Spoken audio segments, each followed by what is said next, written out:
सपना साकार करने के लिए सबसे जरूरी है सही कोच का होना। चुनिए इंडियन ऑप्शन ट्रेडिंग एकेडमी को और करें अपने ऑप्शंस का सपना साकार। Download the app now. नमस्कार दोस्तों, इंडियन ऑप्शन ट्रेडिंग एकेडमी में आप सबका बहुत बहुत स्वागत है। दोस्तों, आज मैं आप लोगों के लिए एक अलग वीडियो बना रहा हूं कि जिसमें स्विंग ट्रेडिंग करके मतलब 2 4 6 दिन के लिए ट्रेड करके कैसे आप अच्छा खासा इनकम जनरेट कर सकते हैं। उसका रिस्क रिवार्ड मिनिमम 1:3 तो होना ही चाहिए। देखिए, किसी भी ट्रेड में आप अगर दो चीजों का ध्यान रखोगे, पहला पोजीशन साइज और दूसरा रिस्क मैनेजमेंट, और उसका रिस्क रिवार्ड मिनिमम 1:3 1:4 तो होना ही चाहिए। अगर 1:3 1:4 है और वो स्ट्रेटजी 50% भी अगर आपको काम करती है तो भी आप प्रॉफिट में ही रहोगे, लॉस में नहीं रहोगे। हमेशा मेरा मानना रहता है कि ऐसी कोई स्ट्रेटजी चुनो जो कि आपको मोमेंटम अगर दे तो आपका रिस्क रिवार्ड अच्छा हो। कम से कम 1:3 तो होना ही चाहिए। अगर कोई ऐसी स्ट्रेटजी है तो उसे ट्रेड करो, अदरवाइज उसे ट्रेड मत करो। आइए, और ये भी आप जानते हैं कि ट्रेडिंग के लिए सबसे बड़ी चीजें क्या होती है। पहला दो चीज होता है, पहला एक प्राइस और दूसरा मोमेंटम। अगर मुझे ट्रेड करना है तो हमें प्राइस और मोमेंटम के ऊपर ध्यान रख देना पड़ेगा। तो वो दोनों चीजें हम क्या करेंगे, कैसे करेंगे, आइए चार्ट के ऊपर चलते हैं और वहां पे देखते हैं। अभी यहाँ पे आप देखोगे अभी यहाँ पे आप देखोगे तो ये प्लेन चार्ट है। अभी इस प्लेन चार्ट में हमें दो चीजें चाहिए। एक तो प्राइस, ये जो प्राइस दिख रहा है, और इसमें हम एक चीज और लगाएंगे इसके साथ में, वो है एक मूविंग एवरेज। और वो मूविंग एवरेज क्या है, वो होगा 16 डेज का, 60 डेज का। 60 डेज ही मैं क्यों लगा रहा हूँ, उसके पीछे एक रीजन है कि अगर हम 60 डेज का मूविंग एवरेज लेते हैं तो हमें 3 महीने के प्राइस का, जैसे डेली का अगर ये चार्ट है तो 3 महीने का पूरा एवरेज मिल जाता है कि अगर प्राइस ऊपर जाता है इसके, तो इसका हमें ये मालूम पड़ जाता है कि 3 मंथ के एवरेज के ऊपर अभी प्राइस आ चुका है। तो ये प्राइस हो गया। और दूसरा मोमेंटम के लिए हम क्या लेंगे, जैसा कि मैंने बोला कि दो चीजें हमें चाहिए। एक तो प्राइस, प्राइस देखो आप जैसे ही 60 के ऊपर आया, यहाँ पे कितना बड़ा मूव दिया आपको। यहाँ पे आप देखोगे तो यहाँ पे जब आप इसके ऊपर इसने क्लोजिंग दिया तो आपकी एंट्री यहाँ पे हो गई और स्टॉप लॉस इसके नीचे हो गया। लेकिन इसके साथ में ही हमें मोमेंटम की भी जरूरत है। तो मोमेंटम के लिए हम क्या करेंगे, यहाँ पे आएंगे और एक इंडिकेटर, हम मोमेंटम के लिए सबसे बेस्ट इंडिकेटर मैं अगर किसी को मानता हूं तो वो होता है RSI। आप, तो यहाँ पे हम RSI को करेंगे और इसमें हम थोड़ा सा चेंजेस करेंगे, सेटिंग करेंगे। इसको हम 70 नहीं बल्कि 60 रखेंगे। बाकी का हम 0 कर देंगे क्योंकि बाकी की हमें जरूरत नहीं है। अब इसको मैंने कर दिया। अब आप देखोगे, यहाँ पे देखो, जब भी प्राइस 60 के ऊपर गया है, यहाँ पे देखो, ये इंफोसिस का चार्ट है। अब इसके ऊपर हमारी एंट्री हुई, इसके ऊपर का मतलब कितना हो गया, 1299, 1300। और आपका स्टॉप लॉस इस कैंडल के नीचे होगा, मतलब 1280। मतलब 1300 पे आपकी एंट्री हुई, 20 रुपए का आपका स्टॉप लॉस रहा। और समझो, मैं यहाँ पे करके दिखाता हूँ आपको। यहाँ पे देखो तो 1303 के करीब समझ लो आपकी एंट्री होती है और आपका स्टॉप लॉस इसके नीचे हो गया।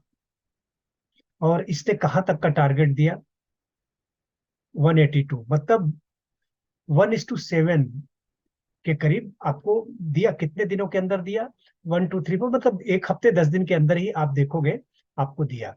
और फिर उसके बाद अभी इसमें इसके ऊपर ही चल रहा है 60 के, मतलब 60 जो मूविंग एवरेज है उसके ऊपर ही चल रहा है। आप देखोगे तो 1427 में यहाँ निकला। तो आप अपना रिस्क रिवार्ड 1:3 1:4 रख सकते हो। और यहाँ पे फिर से देखो, जब जब भी इसने 60 के ऊपर गया है, 60 अब यहाँ पे देखो आप, 60 के ऊपर गया। अब हमारी एंट्री हो जाती है कहाँ पे, रफली 1366 पे। और कैलकुलेटर में निकाल लेता हूँ, 1366 पे हमारी एंट्री हुई। और हमारा स्टॉप लॉस समझो 1350 मान लेता हूँ। मतलब 16 रुपए का हमारा स्टॉप लॉस, और गया कहाँ पे 1366 से 1685। क्यों मोमेंटम मिला इसको कि जब इसको आरएसआई को खाली आप देखो एंट्री के लिए 60 के ऊपर जब भी ये निकले, और 60 का जो मूविंग एवरेज है उसके ऊपर जब भी निकले तो हमारा बाई होगा, और जिस कैंडल के ऊपर हमारा बाई हो रहा है उसी कैंडल के नीचे हमारा स्टॉप लॉस होगा।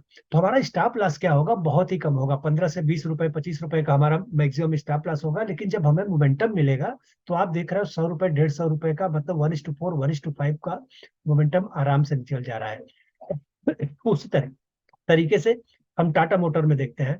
टाटा मोटर में देखो, आपको यहाँ भी एक एंट्री मिला, आपको 1:2 दिया कम से कम, लेकिन आया यहाँ पे, फिर नीचे आ गया, फिर उसके बाद में आपको यहाँ पे एंट्री दिया रफली कितने पे, 427 पे, और आपका स्टॉप लॉस कहाँ पे होगा, इसके नीचे 419। अब समझ लो कि 10 से 15 रुपए का आपका स्टॉप लॉस हुआ, और कितना गया ये हाई, 646। समझो 10 रुपए के स्टॉप लॉस पे 200-300 पॉइंट, मतलब 1:20 तक आपको रिटर्न दिया है। और भी स्टॉक में ले लेता हूं, आइए ये मारुति का देख लीजिए। अभी आप देखो, जैसे ही इसने यहाँ पे 60 के ऊपर गया, और उसके बाद में यहाँ भी आरएसआई भी 60 क्रॉस किया, और 60 को इसके ऊपर भी क्रॉस किया, तो हमारा इसके ऊपर हमारी एंट्री हो जाएगी 8801 के ऊपर, और स्टॉप लॉस इसी के नीचे हो जाएगा, इस कैंडल के नीचे। अब चूंकि ये 8000 का स्टॉप लॉस है, तो स्टॉक है, तो इसमें स्टॉप लॉस भी बड़ा होगा थोड़ा, लेकिन प्रॉफिट भी बड़ा होगा। अब 8000 से देखो, ये 9900 करीब 2000 के करीब गया, और उसमें 200-300 रुपए का आपका, 300 रुपए का अगर स्टॉप लॉस मान लो, 900 रुपए, और गया ये, तो आपका मिनिमम 1:3 तो मिलने वाला है। फिर से इसने दिया यहाँ पे एंट्री, देखो 60 के ऊपर जैसे ही क्रॉस किया मूविंग एवरेज, और 60 के आरएसआई क्रॉस किया, तो मोमेंटम मिला। अब इसमें आपकी एंट्री बनी, यहाँ पे समझो रफली 9651 पे, स्टॉप लॉस आपका हो गया 9490, मतलब करीब 150 रुपए का स्टॉप लॉस। और अब चल रहा है समझो 9670 पे एंट्री हुई थी, अब चल रहा है 10,000, करीब 1000 से 1500 तक का भी बेनिफिट आपको दे रहा है। और इसी तरीके से आप देख सकते हैं, जैसे बजाज फाइनेंस है, तो ऑप्शन है बजाज फाइनेंस का। अभी देखो यहाँ पे एंट्री मिली थी रफली 60 के ऊपर आया यहाँ पे। आप देखिए, वो दोनों को कंफर्म कीजिए, चाहे स्टॉक मूविंग एवरेज के ऊपर आ गया है 60, और ये 60 के नीचे है, तो हम नहीं ट्रेड करेंगे, क्योंकि वो नीचे आ सकता है। अगर दोनों ऊपर आ गए, जैसे यहाँ पे आप देखो, यहाँ से आप देखोगे तो मोमेंटम पकड़ा कितनी तेजी से। अब इसके ऊपर हमारी एंट्री हो जाएगी 7439 पे, और स्टॉप लॉस हमारा जो लो है उसके नीचे हो जाएगा 7284, और गया भी कहाँ तक गया था 8166। अभी भी एंट्री इसमें बनी हुई है, ऊपर ही चल रहा है। लेकिन आप अपने रिस्क रिवार्ड के हिसाब से, जैसे